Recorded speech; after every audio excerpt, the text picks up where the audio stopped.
الخطوات المهمة اللي بدكم تعرفوا عنها تفاصيل كتير نوعا ما في الميتابوليزم أخذتوهم، اللي هم أكتر في الشجر وفي يعني في الليبيدز شوي، بس أكتر إشي في الشجر. هلا في كتير باثويز رح نختصرها نوعا ما، يعني ما رح ندخل في تفاصيلها كتير، لأنه أنا عندي مثلا كمثال 20 أمينو أسيد بدي أقعد أمشي عليهم كلهم بتفاصيل التفاصيل، هيك بتصير مادة كتير كبيرة وصعبة. فرح نختصر بعض الأشياء، يعني تكون بس مثلا نعرف what is the final product for this the metabolism of this amino acid. في منهم رح نشرحهم بريفلي، في منهم أصلا هي pathways صغيرة، يعني خطوة أو خطوتين أو 3 بالكتير، فرح نحكيهم. في منهم بتقاطعوا أو في منهم بيكونوا عكس بعض، يعني synthesis و degradation لمركب معين أو لأمينو أسيد معين بيكونوا تماما عكس بعض، أو السينثيسيس of this amino acid هو degradation لأمينو أسيد تاني مثلا.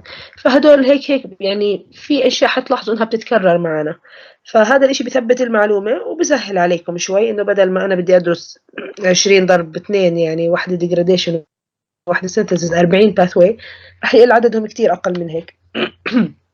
هي شغلة. هذا بالنسبة للأمينو أسيد. بالنسبة للنيوكليوتايد، هلا النيوكليوتايدات عددهم محدود، وبالأخير بيشتركوا بالباثويز، يعني بيظهروا كلهم في أماكن معينة ضمن نفس الباثوي سوري، أو بيكرروا نفس الباثوي. لكن في بعض الخطوات فيهم فيها هيك مركبات صعبة وطويلة وإلى آخره، فأنا بكتفي بإني أشرح يعني شو التشينجز اللي بتصير بشكل عام أكثر مما إني أدقق على التفاصيل وأسمائهم الطويلة الصعبة إلى آخره. وحتلاحظوا يعني حنرجع هيك نلخص كل ما نشرح إيش، حنرجع نلخص كل شوية شو الأشياء اللي حكيناها وشو الباثويز بشكل عام. فهذا مين اللي بيكون مطلوب منكم أكثر من إنه أقعد أسألك عن مركب يمكن اسمه بيطلع نص سطر لحاله، وهو هيك مركب يعني خلينا نقول انترميديت بهالباثوي، لا هو خطوة كتير مهمة ولا هو خطوة عليها مشاكل أو أمراض مثلا ممكن تصير عند البيشنتس. فعادة هاي ما بطلبها بهالطريقة. تمام. ويعني وحتلاحظوا إني مش حدقق عليهم كتير في الشرح، فبالتالي زي ما أنا شرحت رح تنسألوا عنهم بنفس الطريقة. مادام أنا ما دققت عليهم كتير بالشرح مش حتنسألوا عنهم بالتفاصيل. أوكي، كنوع من التسهيل، لأنه هي يعني شوي ممكن تكون صعبة إذا بدنا ناخد كل هاي التفاصيل. فهذا هيك بداية بشكل عام عن هدول الاثنين. اللي حيفيدكم عملية الإعادة، هاي الإعادة والتكرار حتفيدكم كتير إن شاء الله. يعني لما بتكرر هذا الباثوي مرة هون بالسينثيسيس ومرة بالديجراديشن مثلا، حتستفيدوا منه ويساعدكم لما تدرسوا كتير إن شاء الله تعالى. هلا الستركتشرز كمان نرجع نفس الفكرة، دائما بشرح الستركتشرز مش بهدف إني أسألك عن ستركتشر في الامتحان وشفتوا هيكم جربتوا امتحان. الهدف الأهم إنه ممكن يساعدك تتذكر أسماء الإنزيم لما تعرف شو التغير اللي صار على المركب. ممكن يساعدك تتذكر مثلا قديش الطاقة اللي بتطلع، كم عدد المركبات الناتجة، لأنه أنت عارف مثلا كان 6 كربونات طلع عندي 2 موليكيولز كل واحد 3 ب3 مثلا، يعني فهذا بيساعدك إنك تتذكر بعض المعلومات وما تنساها بالمرة أصلا، يعني كنوع من العلاقة والربط بين المركبات في الباثويز المختلفة. فهذا هو الهدف الرئيسي، مش الهدف إني أحط لك ستراكشر وأقول لك شو هو، لأنه مرحلة الستراكشر هاي تجاوزناها هلأ، درست الستراكشر يعني بشكل كافي بمادة الفصل الأول، وهذا كان السبب يعني إن ركزنا عليها وسألنا عنها حتى إنه تستفيدوا منها الفصل الثاني أكثر من إنه أنتم مطالبين ترسموها هيك عن ظهر قلب. فهي يعني من الأشياء كثير بنسأل عنها وخاصة بهذا البلوك من المحاضرات، فحبيت إني أعلق عليهم في البداية أو قبل ما نبدأ، بحيث إنه يعني ما تتوتروش كتير إذا هيك شفتوا أشياء شوي صعبة أو مركبات اسمها صعبة أو إلى آخره. بس إجمالا إن شاء الله بتمشي الأمور وما فيش، بالعكس يعني بيستمتعوا دائما الطلاب فيها. سوري. طيب خليني هلا أروح على السلايدز، نعمل شير للسكرين.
مبينة هلا عندكم الشاشة صح؟ نعم دكتورة مبينة. ممتاز. طيب فاليوم إن شاء الله we're going to start with the هيك metabolism overview as well as the digestion of amino acids in addition to the discussion of the protein degradation and the production of amino acids as a result of this degradative process. Okay. Let's start first with the textbook. So again, take our textbook for this series of lecture, whether we're talking about amino acid metabolism or nucleotide metabolism, is the biochemistry for Lippincott with the chapter numbers mentioned in this slides. So we have like 4 chapters, 3 for amino acid metabolism and 1 for nucleotide metabolism.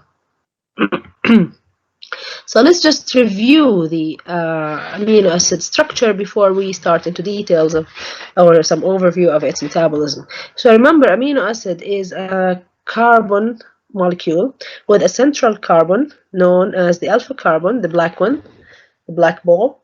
And this central carbon, as you all know, has 4 bonds.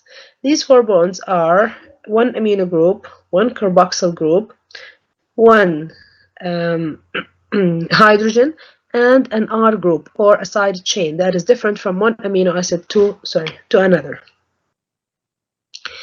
In the protein structure, we have 20 of these amino acids, but this doesn't mean that these are the only amino acids in terms of structure that are found in our cells. We have amino acids that share this structure again, but they're not part of protein. And an example on these is ornithine, for example, that we'll see inshallah in one of the pathways that we'll discuss later. So this is the basic structure of amino acids. So they have a shared part of their structure, amino group, carboxyl and hydrogen, as well as the alpha carbon, and they have a different part. So we expect to have a common part in the metabolic pathway and a different part depending on the type of amino acid. كونه في عندي اشتراك بالستركتشر وفي اشياء موجوده في كل الامينو اسيد فبتخيل انه هدول ممكن يشتركوا بنفس الباثواي وينعملهم نفس التغييرات تصير عليهم لكن وجود السايد تشين المختلفه راح يخلي انه في تتمه او في جزئيات معينه راح تكون مختلفه او مميزه لكل امينو اسيد عن الثاني. تذكروا كمان that the L-amino or proteins or human proteins are made of L-amino acids rather than D-amino acids. However, if we ingest D-amino acids from other sources, our cells can handle them, and we'll see that later إن شاء الله. فيعني ما في مشكلة دي بيدخلوا لنا بمصادر ثانية لكن جسمنا بتعامل معهم بس مش راح يحطهم في بروتيناتنا ولا راح يصنعهم إذا في أمينو أسيدز راح يصنعهم. Along the polypeptide chain or the peptides, different peptides, we start the amino acid sequence with the N-terminus or N-terminal amino acid or residue, and we end the structure of this or the sequence of polypeptide in the polypeptide chains with a C-terminal residue. Why N-terminal residue? Because the amino group of the first amino acid is free. It's not connected, it's not bonded to anything. Whereas the C-terminus has the carboxyl group of this amino acid free and not connected to anything afterwards. What is used in the literature or in the databases or in terms of the sequence or the primary sequence of the amino acids in a polypeptide chain or in a protein chain is starting with the N-terminus towards the C-terminus. يعني أنا ببلش من ال N-terminus to C-terminus. هلا remember the first one is sharing the first amino acid is sharing its carboxyl group or connecting its carboxyl group to the amino group of the second amino acid, forming the peptide bond. So peptide bond is an amide linkage actually، لأنه صار في عندي C double bond O N اللي هي عليها الأسهم الزرقاء هاي المختلفة that are connecting several amino acids together. فهاي الأمايد linkage هي فعليا البيبتايد بوند اللي تكونت عندنا نتيجة ل dehydration reaction. سحبنا جزيء مية وبالمقابل صارت عندي أو تكونت عندي هاي الرابطة. هلا peptides usually are smaller structures as you remember, and they are composed of 2 amino acids and to a few amino acids like يعني هيك 30-40 amino acids connected together, and polypeptide chains usually have a much larger number in their structure, usually more than 100, and it reaches a large number depending on the structure of the protein and depending on the length of the gene in which this protein is encoded. طيب نمشي هلا ل أو some هيك a few facts or important points to mention before we start into details of amino acid metabolism. Amino acids as molecules do not get stored in our cells. يعني أنا لو صار عندي I ingested protein أو صار عندي degradation of protein in my cells and we produced amino acids نتيجة لهضم البروتين أو تحطيم البروتين بصير في عندي amino acids. هدول الامينو acids ما راح اجي مثلا زي ما شفنا بالسكر صار عندي excess جلوكوز صنعت منه جلايكوجين وخزنته في جلايكوجين جرانيولز. لا، الامينو acids ما بصير بهالشغل بهذه الطريقة، يعني ما في عندي granules مثلا أو storage places for amino acids. I have to use them some way. يا برجع بس بدخلهم في بروتين ستراكشر جديد، يا برجع بستخدمهم في كمصدر للطاقة بكسرهم وبطلع منهم طاقة، يا إما بستخدمهم في إنتاج مركبات أخرى زي ما حكينا other nitrogen containing compounds. Okay. There are different sources of these amino acids. So how can I get these amino acids? As I said, protein digestion يعني ingested or dietary proteins. We have also endogenous proteins اللي هم that are found inside the cells that get degraded every now and then. في عملية degradation مستمرة، في proteins بتنصنع، في proteins بتصير degradation. So the degradation of internal proteins or endogenous proteins is a source of amino acids. Diet and digestion of proteins is another source of amino acids, and also the synthesis of synthesis of amino acids or some amino acids نسميهم non-essential amino acids can also be a source or can supply amino acids to our cells. هلا as I said before, since we have a shared structure in the amino acids that are shared between the 20 amino acids and even more than 20 amino acids, I expect to have a common part of the pathway and a specific part of the metabolic pathways that are related or connected to certain amino acids. So we start first with the common part. شو هو common part? We start with transfer of the amino group. يعني النيتروجين هاي الموجودة في الامينو group is a central or is an important group to be concerned of in the metabolism of amino acids. So we start with with transferring this amino group and then removing it. I transfer it and then I remove it in the form of ammonia. تطلع شكل NH3. Then the leftover of the amino acid يعني شو ضل بدون amino group is actually called or classified as an alpha keto acid in terms of organic chemistry يعني as a compound. طيب, this alpha keto acid is going to be converted or is going to get metabolized to different intermediates depending on the type of amino acid. هلا ممكن يصير له زي ما حكينا degradation and production of energy. ممكن يصير في it may supply the other metabolic pathways like ketogenesis, like fatty acid metabolism, etc. Or these amino acids can enter from the beginning, from the very beginning, يعني ما يدخل بها الخطوات كلها.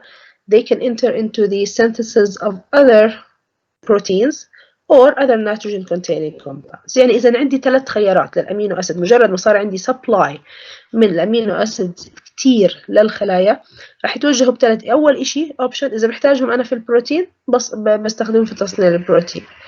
الخيار المهم الثاني كمان إنه لو محتاجة أصنع هيمي جروب، لو محتاجة أصنع مثلا هرمونات معينة رح ناخد أمثلة عنها، لو محتاجة أصنع مركبات معينة تنصنع من هدول الأمينو أسيدز رح أوجههم لهذا الاتجاه. إذا مع كل هاي الاستهلاكات ضل عندي أمينو أسيدز ما بخزنهم، they're going to get يعني metabolized in these steps بالtransamination بعدين deamination and then energy production.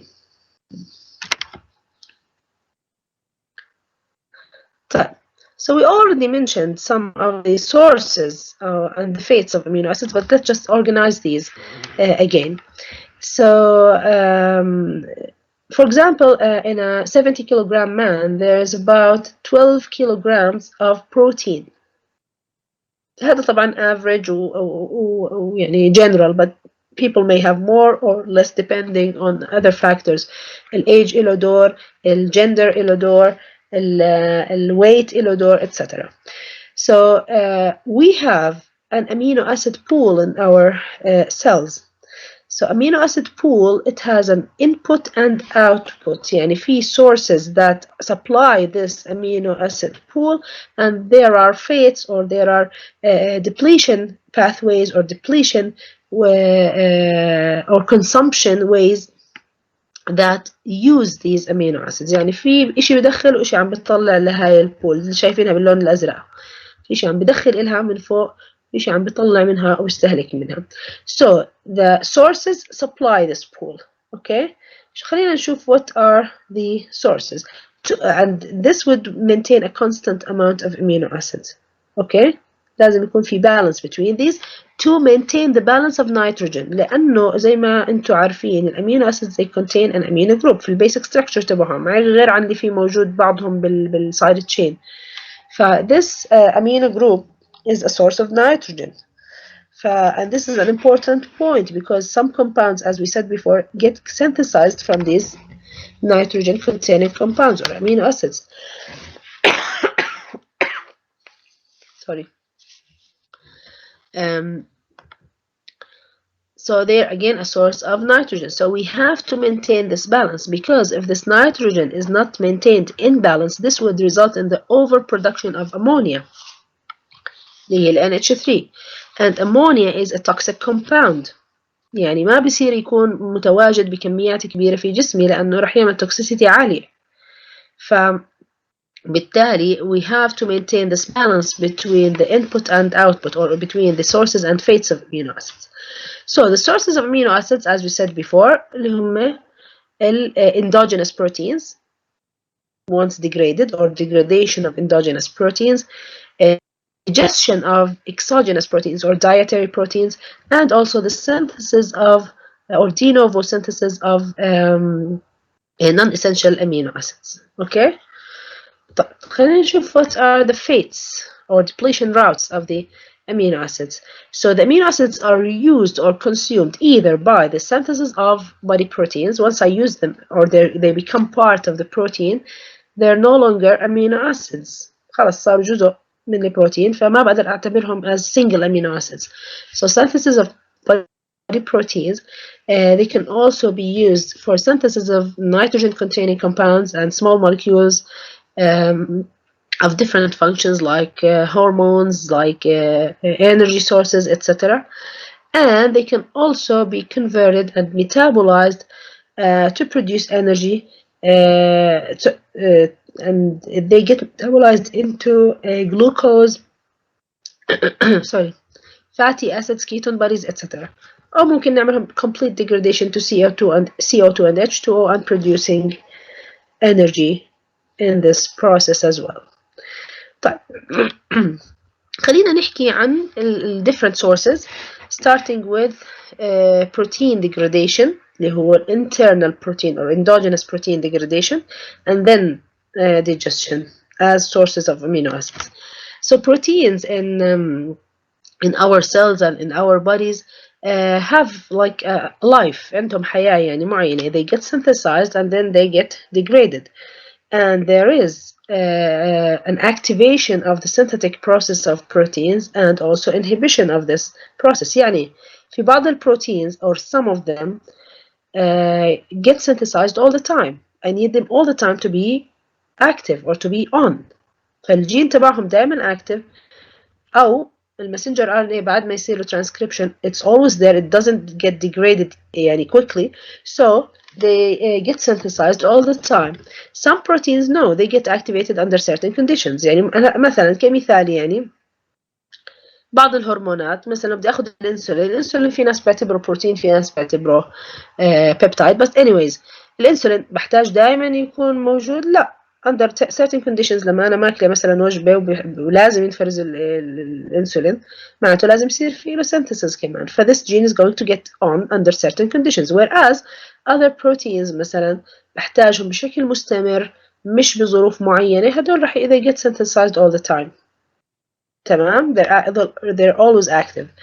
طيب this is or the difference between the rate of protein synthesis, okay, to the rate of protein degradation is small protein turnover. Okay, so once we have this rate of protein synthesis sufficient to replace the degraded protein معناته البروتين turnover is in balance. فأنا ما أتخيل إنه البروتينز اللي هم الانترنال أو الاندوجينس بروتينز they're هيك static أو يعني ساكنين، لا، في حركة باستمرار، في تصنيع وفي degradation، في synthesis في degradation، وفي فرق فيما بينهم. إذا الريت يعني sufficient إنه والله بصنع بروتين وبنفس الوقت عم بفقد بصير degradation للبروتين، إذا متوازنة هاي معناته أنا في النت أنا النت زيرو، أنا عم بحافظ على البروتين نفسه. إذا صار في عندي synthesis أكتر degradation أقل معناته عم بزيد دي بروتين عندي. إذا صار بالعكس degradation أكتر من السينثيسيس معناته I'm losing protein mass in my body بشكل عام. تمام، فالبروسيس is active ما بين synthesis and degradation حتى أحافظ على يعني protein turnover ثابتة. هذا في الوضع الطبيعي. إذا صار في وحدة أكتر من الثانية معناته صار في يا إما مشكلة يا إما إنه في العكس في يعني زيادة كتلة أو كمية البروتين زي ما بيعملوا البعض في البودي بيلدينج يعني بياخدوا they consume large amounts of proteins to build their protein mass. هلا كل يوم تقريبا يعني هاي العملية البروتين turnover ما بين synthesis and degradation بتكسر لي وبتصنع يعني ما بين 300 ل 400 جرام of body protein. اوكي، بس زي ما حكينا في النهاية بتحافظ لي على sorry constant amount of the proteins. هلا ال rate of protein turnover is variable and it also depends on the protein. يعني ما بفترض انه كل البروتينز بضلهم active نفس المدة، مثلا يوم كامل بعدين بصيروا degradation، برجع بنصنع بصيروا degradation يوم كامل إلى آخره. لا، بعض البروتينز they live يعني زي كأنهم كائن حي نعتبرهم they live longer than other proteins، ف they have a half life. في منهم عندهم تكون half life ممكن تكون seconds, others may have minutes, hours, ممكن تكون days, weeks. في بعض الأحيان زي الكولاجين مثلا it may get extended to months or even years. ف it depends on the protein and mainly it depends on its function. تمام، يعني بروتين زي الكولاجين مثلا is a structural protein. It doesn't يعني hurt if it stays active and functioning for years. هذا بيعطيني structure، بده يضل منظر الجلد مشدود مثلا أو العظم بالستركتشر الصحيح تبعه، أو التندونز مثلا يضلهم شادين كويسين وإلى آخره. ف it's just a structural protein. فلو ضل البروتين زي ما هو محافظ على هذا الستركتشر لفترة طويلة بعدين أنا I just replace it to renew it عشان أجدده وأحافظ على إنه يضل بنفس الخصائص وبنفس الفانكشن تبعته، فبنجدده بعد فترات طويلة. لكن for example مثلا insulin، خلينا ناخذ هذا المثال، do I have to have it active all the time؟ ما بزبط. I have to activate it under certain conditions بعدين I'm turning off. مثلا signaling proteins or signaling molecules هدول I also need to turn them on and off quickly or relatively quickly. So they may have much shorter half-lives in comparison to other proteins. So depending on the function of a protein, the half-life of it is going to get affected. وطبعا ال half-life هاي is related to the structure. يعني في خصائص معينة بالستركتشر تبع البروتين بتخليه انه يعيش طويلا او يعيش قصيرا. اوكي، في امينو اسيدز معينة في شكل معين الى اخره، هيك بيميز الجسم هذا البروتين لسه degraded quickly وانذر بروتين خليه يضل سنين و active functioning etc. بعدين I just replace it، هيك بجدده عشان احافظ على الفانكشن تضلها طبيعية. Generally إذا ناخذ هيك a general rule for the rate of protein turnover, the proteins that are always synthesized حكينا في منهم they're always synthesized يعني their genes are constitutively active. Constitutively يعني all the time they're always getting synthesized. تمام. هدول البروتينز بتخيل انه الهاف لايف تبعهم ممكن تكون بشكل معين، اما البروتينز اللي هم اللي بنسميهم induced، شو يعني induced؟ انهم بنصنعوا under certain conditions or stimuli. هلا البروتينز اللي هم induced or their synthesis is regulated or is activated under certain conditions، الديجراديشن تبعهم بيكون is minor أو أخف من البروتينز that are constitutively active. هدول موجودين دائما وعم بنصنعوا دائما sorry و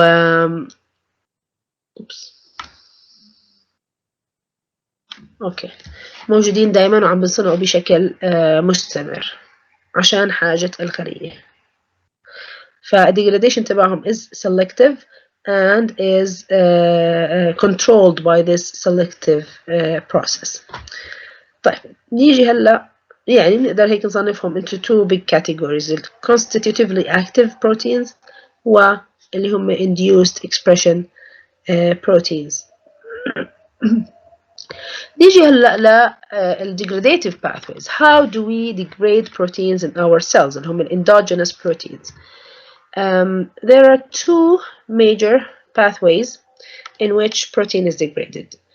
One of them is ATP dependent and another is ATP independent. The ATP dependent pathway is called the ubiquitin proteasomal system. It's present in the cytosol as a machinery. هذا البروتيوسوم مش organelle, it's not an organelle, it's like a machinery present in the cytosol and is responsible for the degradation of endogenous proteins يعني intracellular proteins جوا الخلية. Whereas the other system, the ATP independent one, is dependent on lysosomes. نعم تذكروا اللايسوسومز أخذتوها بالسيل بيولوجي، واللايسوسومز are يعني زي digestive system of the cell, so they're going to degrade these proteins, and the proteins that get degraded by this system are اللي هم extracellular proteins as well as membrane proteins الموجودين على السيل، مش أي membrane، cell membrane proteins، واللي هم external أو extracellular proteins. طيب خلينا نشوف شوية details عنهم. نبدأ بالubiquitin proteasomal proteolytic pathway.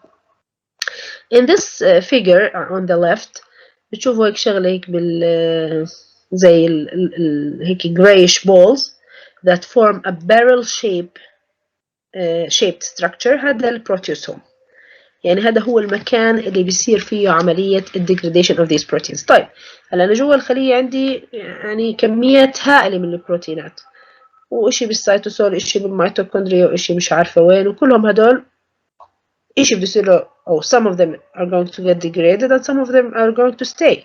مش كلهم حتصير الهاف لايف تبعهم مع بعض ويصير كلهم degradation في نفس الوقت. ف I have to distinguish which protein molecules are going to get degraded. So this proteasome can enter these molecules into its inside and degrade them. So to distinguish these, I need to tag them يعني or label them. نعملهم labeling.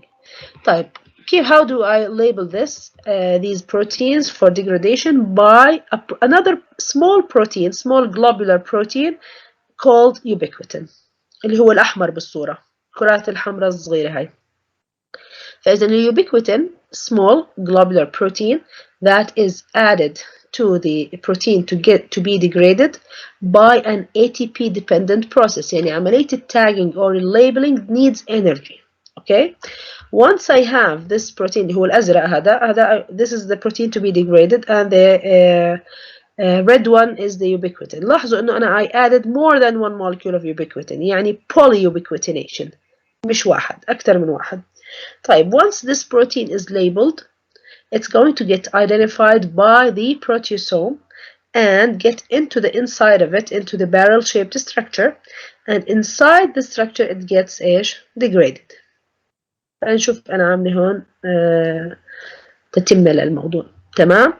فدخل من جهة لاحظوا الأزرق البروتين الأزرق to be degraded و inside the proteasome is not going to degrade the ubiquitin. It's going to remove it يعني deubiquitination and recycle it. لاحظوا it's going to exit from the other side as ubiquitin ما صار and be reused again for labeling another protein molecule for degradation. فإذا في عملية recycle للubiquitin whereas the degradation of the protein happens or occurs inside this barrel-shaped structure or inside the proteasomal structure.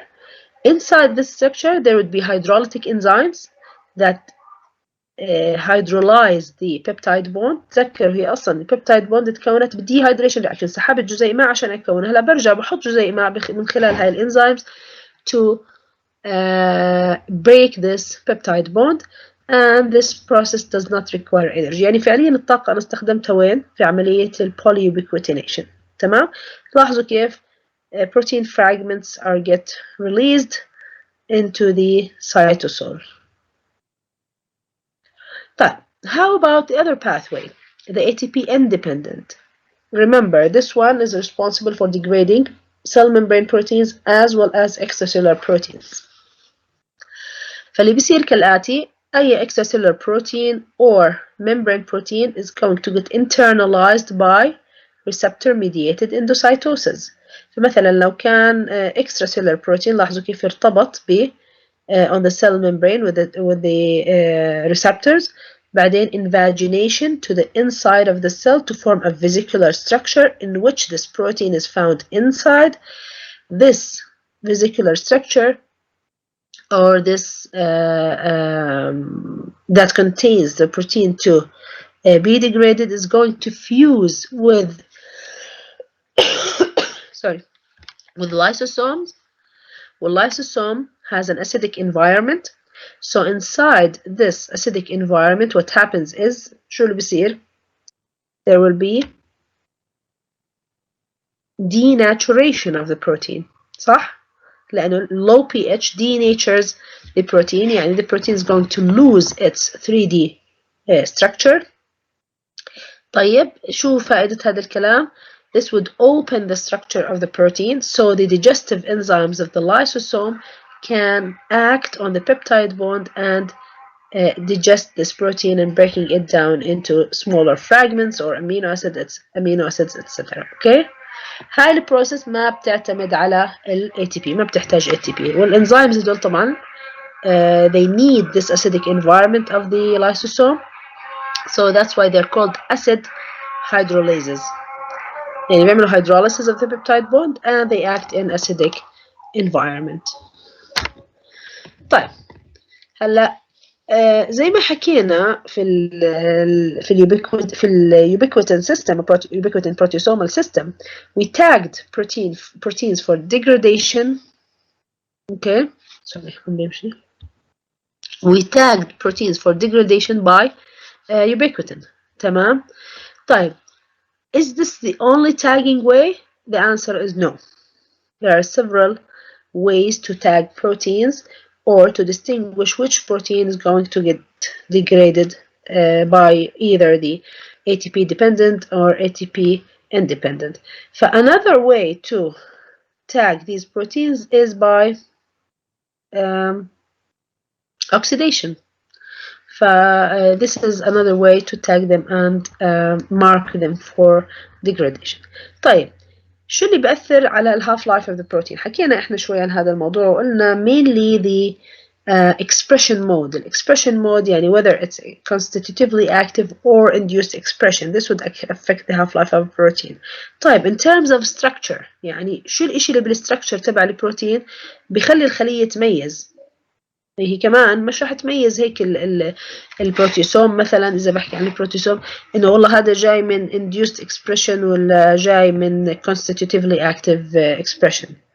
ما راح يميزهم. في عنده بروتين من هون ومن هون وسبلاي مختلف وهذا في منه concentration عالي، هذا في لحظة معينة في منه concentration عالي، فمش راح يميز. هو اللي بيخليه يقدر يميز فعليا الستركتشر.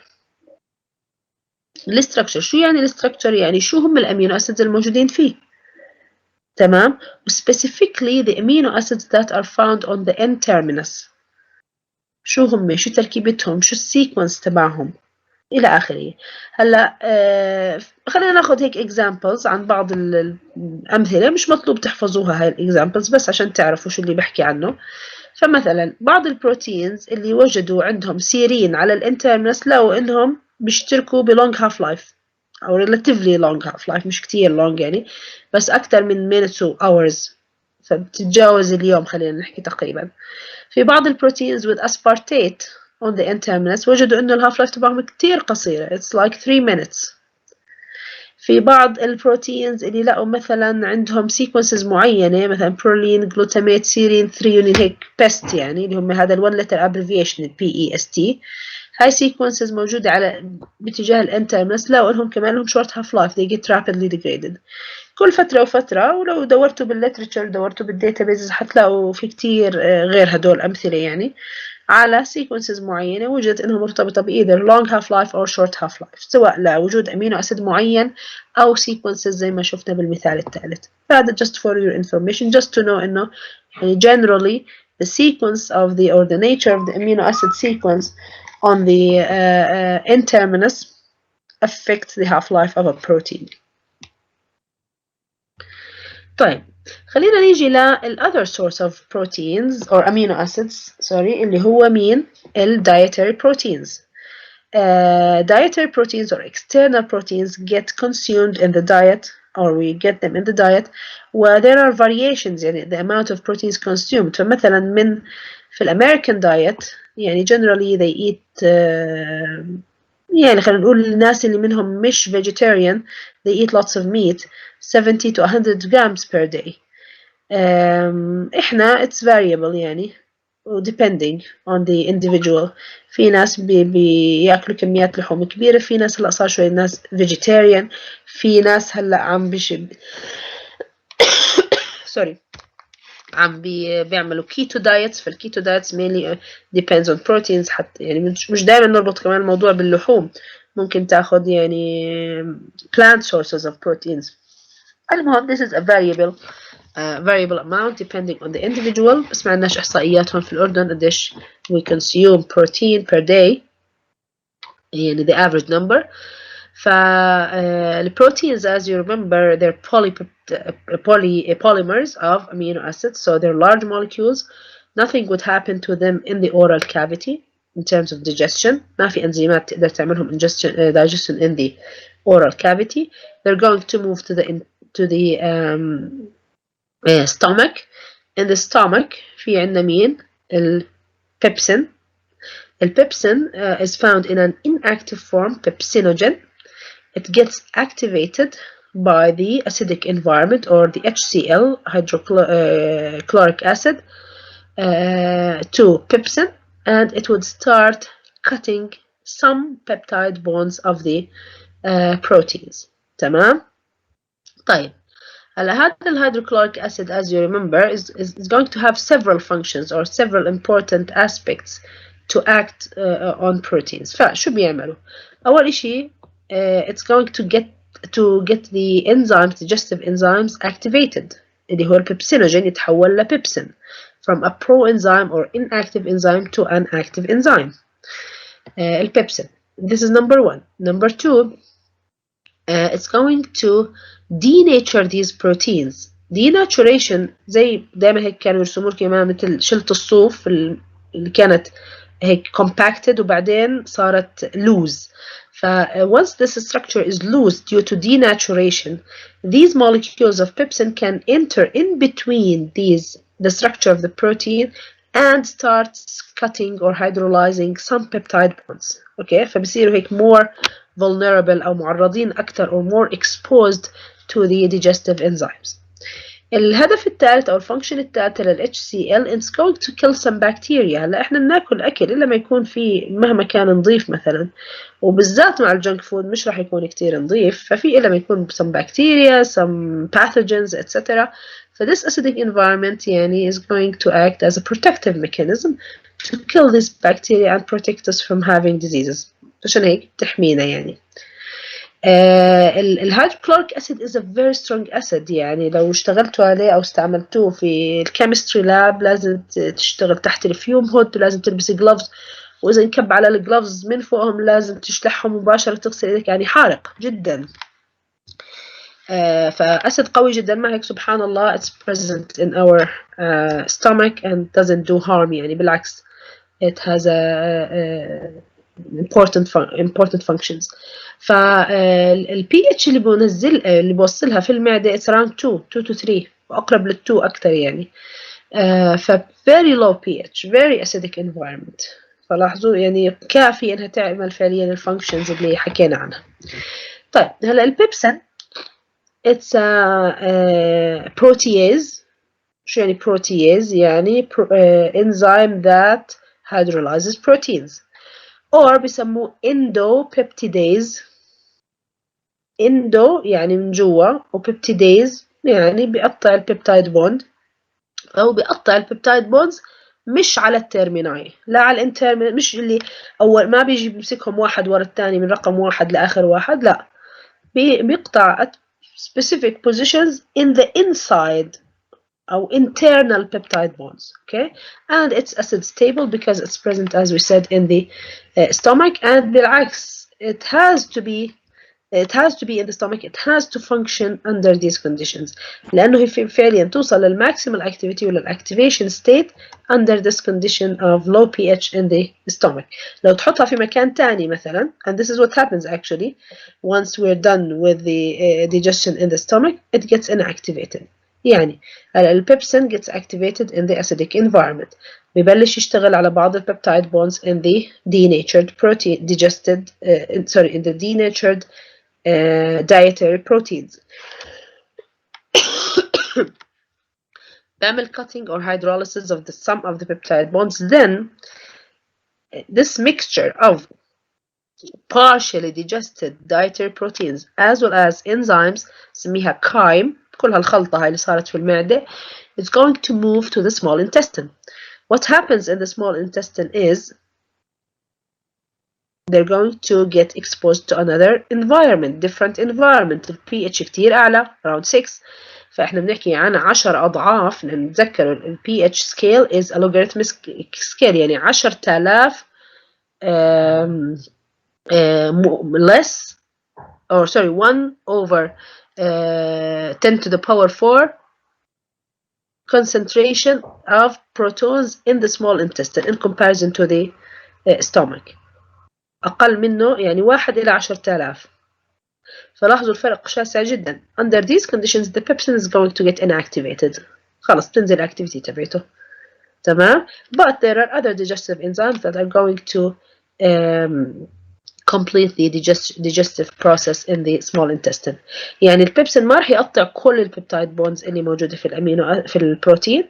It's going to just cut certain positions. بتعرف على رابطة بين أمينو أسيد X مثلا and Y.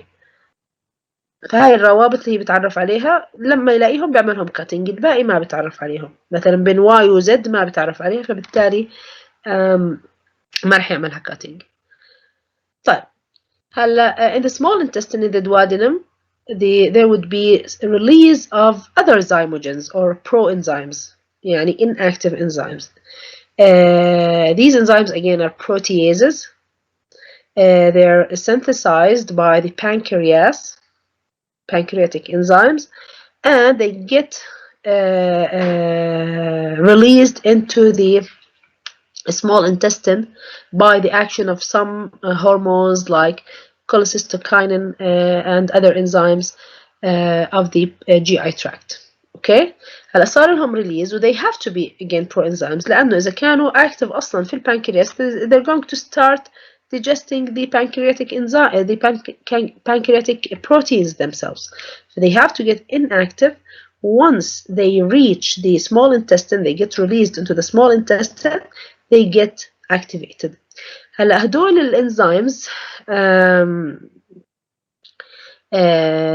مثال أمثلة عليهم trypsinogen هذا inactive form it becomes trypsin.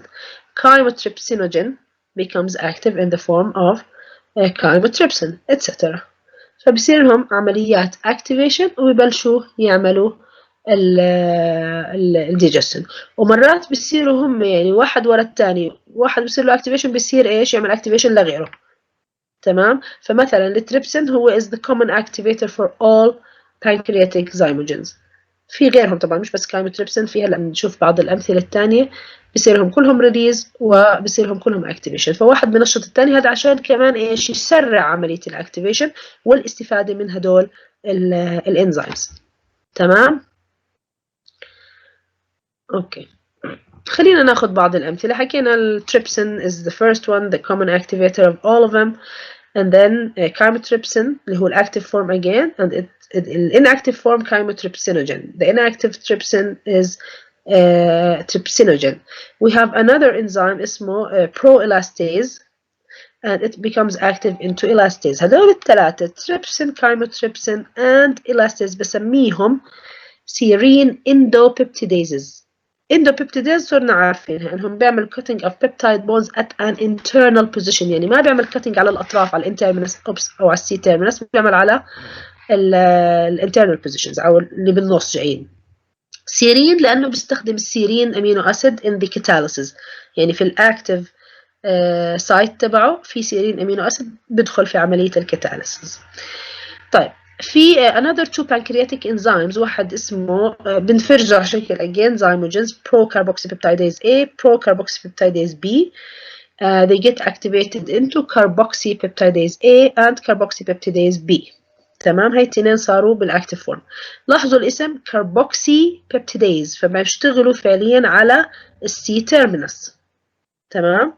بس they have different يعني identification sites. فمثلا ال A بتعرف على البيبتايد بوند اللي وراها أو بعديها، بيجي مثلا الألانين، الفالين، الليوسين etc. whereas مثلا الكربوكسيبيبتيديز B بتعرف على الأمينو أسيد تكون بنهاية الرابطة أو على السي تيرمينس اللي هي الأرجينين، اللايسين etc. فبتعرف على different sites and they act on these and cut them.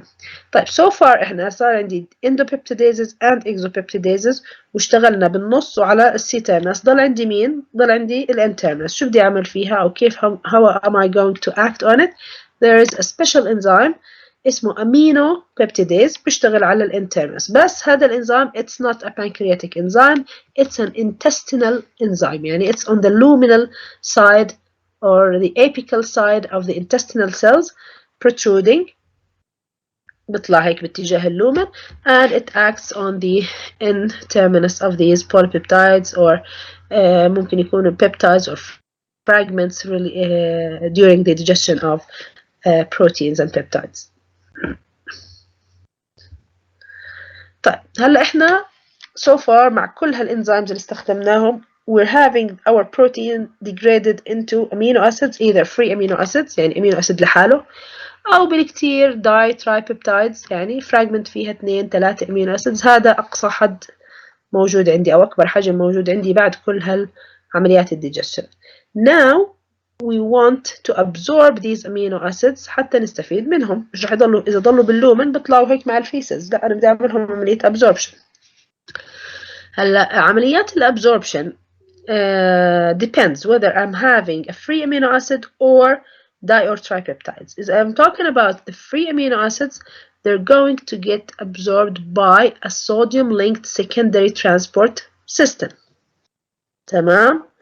sodium linked بدخل الصوديوم وبدخلوا الامينو acids معه. طيب, whereas if I'm talking about the di and tripeptides, the system is dependent on protons, so it's a proton-linked transport system.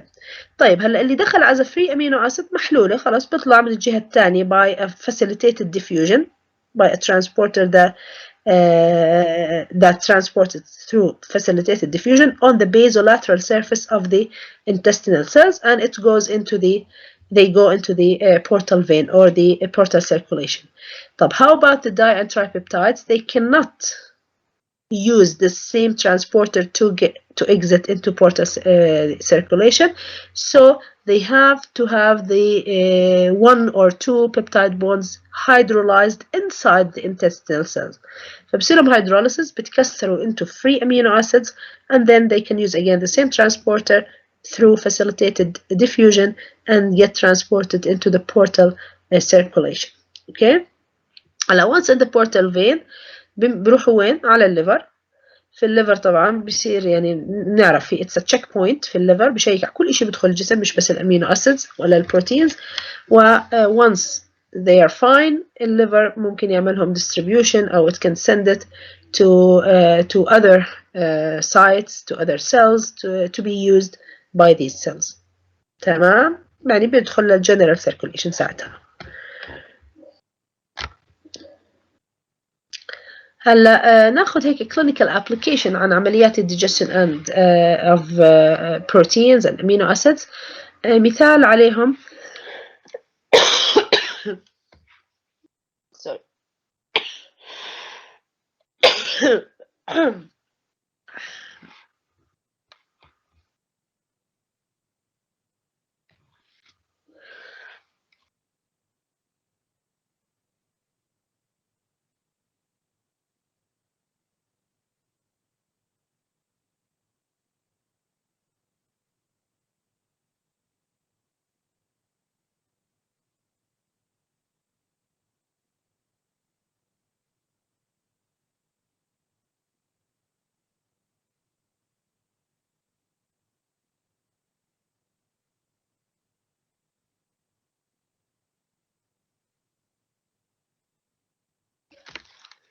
تمام. فنرجع للأمثلة. سوري. بعض الناس ممكن يكون عندهم مشكلة بالبنكرياس. ممكن صاير فيه مثلا بانكرياتايتس، التهابات معينة. ممكن يصير فيه cystic fibrosis، ما بعرف إذا سمعتوا فيه. cystic fibrosis هو يعني مرض وراثي ناتج عن mutation ب membrane protein اسمه CFTR. نتيجة لهذا الميوتيشن بصير في خلل بالفانكشن، فبالتالي بنتج عنها خلل في نقل الأيونات، وبالنهاية تؤدي إلى أنه تصير السكريشن تبع كل الإكزوكراين جلاندز ثيك، بتصير سميكة، يعني مش المفروض إنها هيك واتري، يعني زي محلول مائي وفيه هالإنزيمز بصير هالريليز. بس عند هدول المرضى بتصير very thick، جامدة. فلما بتصير جامدة بتصير حركتها أصعب، وممكن ما توصل للمكان اللي بتشتغل. يعني مثلا بيجي بطلعها البنكرياس بس بصعوبة لا توصل، أو ممكن يوصل جزء منها أو ما توصلش، أو تعمل انسداد في القناة مثلا. فكل الإكزوكراين جلاند سكريشنز وكأنها مش موجودة أو فيها deficiency، فكأنه يعني فعليا البنكرياس مش موجود، مع إنه موجود وبطلع يعني بينتج الأنزيمات. طبعا هذا الحكي مش بس على digestive enzymes of the protein، لا، كل digestive enzymes whether we're talking about proteins، الاميليزز تبع الشجر، اللايبيزز تبعون الفات اتسترا كلهم بصير فيهم مشاكل.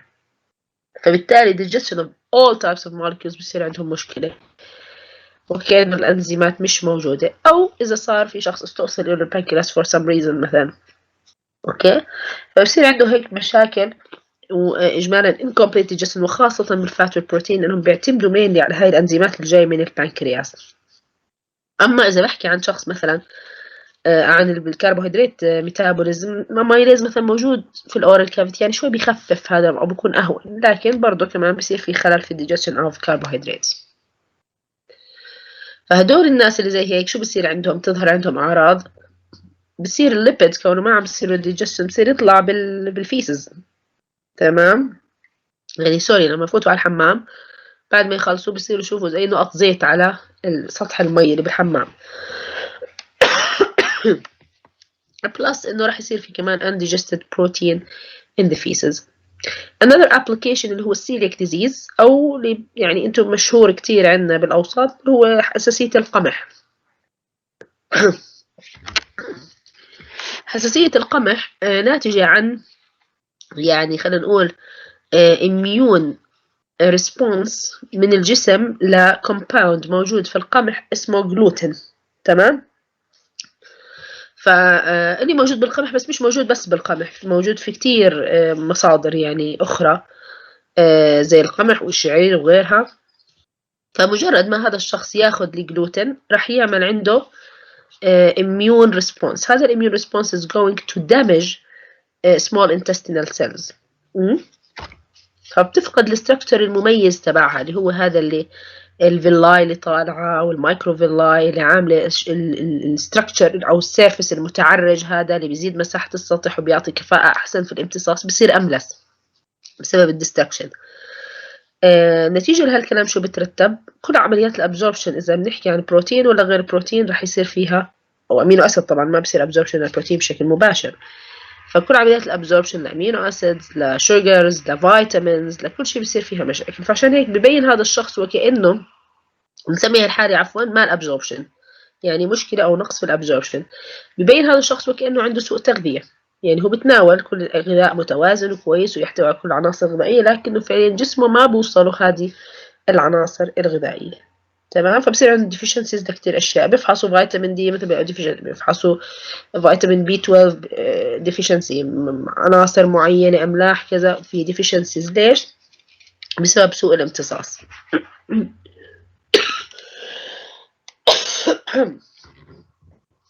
هلا البروتين الامينو اسيدز عفوا حكينا انهم وصلوا الليفر، صح؟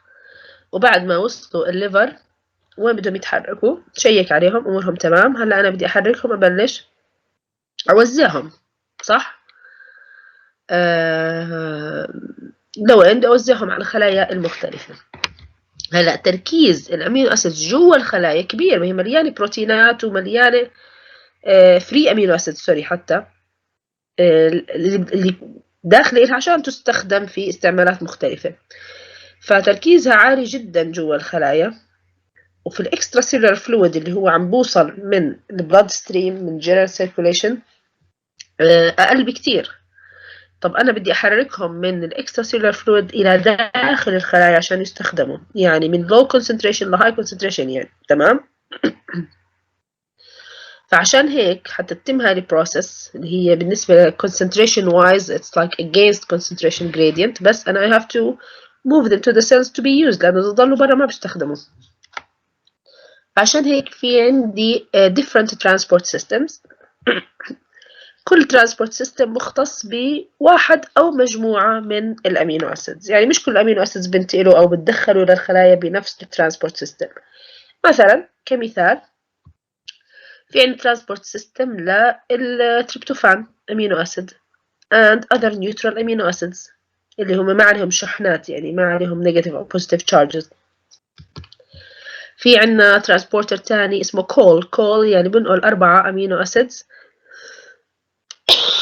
sorry and this is the one letter abbreviation C cysteine حتى مش cysteine، اللي هي 2 cysteines connected via disulfide bridge. O اللي هو الأورنيثين، A for arginine and L for lysine. فدول الأربعة بدخلوا بنفس الترانسبورتر. تمام. There are other transporters for other amino acids بس هدول just examples on what is used by the cells. تمام. فإذا في عندي different types of transporters. إشي عشان يدخل اللي هم الصوديوم linked هدول للabsorption، وإشي proton linked للداي and tripeptides. في عندي other transporters for facilitated diffusion sorry on the basolateral surface of intestinal cells، وفي عندي transporters على الريسيبيانت أو receiving cells of amino acids. طيب آخر إشي نحكيه for today اللي هو an application, a clinical application about a disease connected to the transport of amino acids. يعني دخلت هذا الامينو acids على الخلايا وتحديدا على الكول ترانسبورتر اللي حكينا عنه قبل شوي. ف this condition is called cystinuria. اوكي. شو اللي بيصير عندهم هدول الانديفيدوالز؟ طبعا it's a genetic disease، يعني الشخص بينولد بهذا الديزيز. كل واحد من 7000 individuals ممكن يكون عندهم هاي المشكلة. هذا الكارير فيه أو transporter فيه is defective، فمعناته عمليات الترانسبورت of all these 4 amino acids are affected. تمام. طيب تذكروا إنه هذا الترانسبورتر specifically important في ال tubules أو proximal tubules of the kidney. ليش؟ لأنه يعني بنحتاج هذا الترانسبورتر for reabsorption، عمليات إعادة الامتصاص اللي بتصير في اليورينري سيستم. فبيكونوا طالعين مع اليورين، بصيرهم إعادة، أو يعني اليورين اللي بتكون بصيرهم إعادة امتصاص مرة تانية، بنرجعهم على البلاد ستريم نستفيد منهم بدل ما نخسرهم. عند هدول الأشخاص لأنه في ديفيشنسي بهذا الترانسبورتر شو بيصير؟ بضلهم مع اليورين وبيطلعوا خارج الجسم، عشان هيك اسمها سيستينيوريا. يعني صار في كميات من هدول الأمينو أسيدز الأربعة وتحديدا السيستاين في اليورين تبع هذا البيشنت.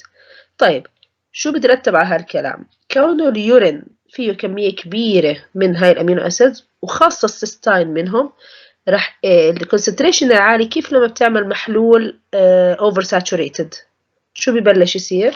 precipitation. there would be precipitation of the cystine due to the high concentration of this dipeptide. نحكي it starts to precipitate and form a nucleus for the formation of kidney stones اللي هي حصل كده يعني. اوكي. او بنسميها كالكولاي يعني، والمفرد تبعها كالكولس، مش كالكولس تبع العلوم والرياضيات. فالكالكولس لها 3 معاني. هلا هون انتم بالاسنان رح تاخذوها الكالكولس اللي هو الجير اللي بترسب على الاسنان كمان، يعني فصيلة نفس هذا الستونز خلينا نقول. وفي عندنا الكدني كالكولاي كمان ممكن تتكون، فبتشكل نواة وبصير تكبر شوي شوي مع تراكم الكميات. طبعا وإلها مشاكلها، بتعيق مرور البول، ممكن تؤدي إلى مشاكل في الكدنيز على مدار السنوات إلى آخره. شو الحل؟ دائما بتسمعوا أي شخص عنده يعني حصى بالكلى، بغض النظر شو نوعهم وشو سبب تكون الحصى، مش هذا السبب الوحيد لأنه لتكونهم. شو بتسمعوا؟ بقول لك اشرب مي كتير. ليش يشرب مي كتير؟ لأنه بيعمل زي dilution لا هاي الهايلي concentrated أو الأوفر saturated solutions، فبالتالي بخف موضوع البريسيبيتيشن، وبالتالي بخف تكوين الكالكولاي. تمام. فهذا this is just an application on this process of transport of amino acid transport. طبعا مشاكل تانية موجود، حطينا مثلا الترانسبورتر تبع التريبتوفان،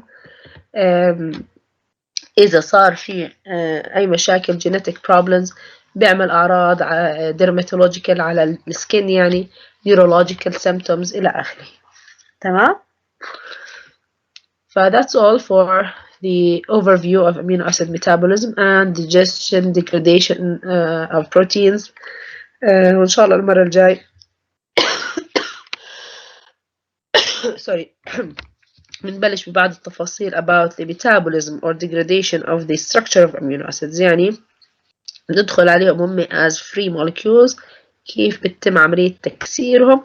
في حال زي ما حكينا لا استخدمتهم بتصنيع بروتين ولا استخدمتهم بتصنيع مركبات تانية وعندي excess amino acids، ما بخزنهم وبلش أكسرهم. هذا الحكي إن شاء الله بنبلش فيه المرة القادمة اللي هو بكرة إن شاء الله تعالى. ويعطيكم العافية. إذا في حدا عنده أي سؤال تقدروا تتفضلوا.